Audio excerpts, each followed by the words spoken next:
बोर्डवर जी केस होती आमची 25 क्रमांकावर केसेस येत गेले. आम्हाला अपेक्षा होती दुपारनंतर लागलीच आमची केस बोर्डवर येईल आणि आर्ग्युमेंट सुरू होतील, परंतु काही बार काउन्सिलच्या सुनावणीमध्ये भरपूर वेळ गेला.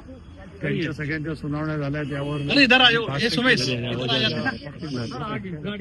आणि त्याच्यानंतरच्याही 2 केसेस झाल्या आणि संपली कोर्टाची वेळ संपली. त्यावेळेला आमचे काउन्सिल कपिल सिब्बल यांनी कोर्टाने विचारणा केली असता कोर्टाने आम्हाला लगेच सांगितलं की उद्या आपण दुपारी 2 किंवा जास्तीत जास्त 2:30 वाजेपर्यंत सुरू तुमचं करू आणि कंटिन्युअस करू. म्हणजे उद्याच्या 2 वाजल्यानंतर कंटिन्यू आपला युक्तिवाद आहे. 2 वाजल्यानंतर उद्याच्या युक्तिवाद आपल्या बाजूचा राहील. युक्तिवाद आपल्या बाजूने कपिल सिब्बल साहेब करतील, कामत साहेब करतील, जे आता आज खरं तर खूप तयारी करून कपिल सिब्बल 2 वाजल्यापासून बसल्याचे दिसत होते. सारखी करावीच लागते आणि तयारी करूनच काउन्सिल येत असते. पण कोर्टाची जी गती होती त्यानुसार असं वाटत होतं की प्रकरण येऊ शकेल, सुनावणी होईल म्हणून. दुपारच्या वेळेला असं वाटलं होतं कारण 20 वगैरे नंबर होऊन गेले होते, परंतु काही प्रकरण बार काउन्सिल ऑफ इंडियाचे जी काही प्रकरण त्या बाबतीमध्ये खूप वेळ गेला.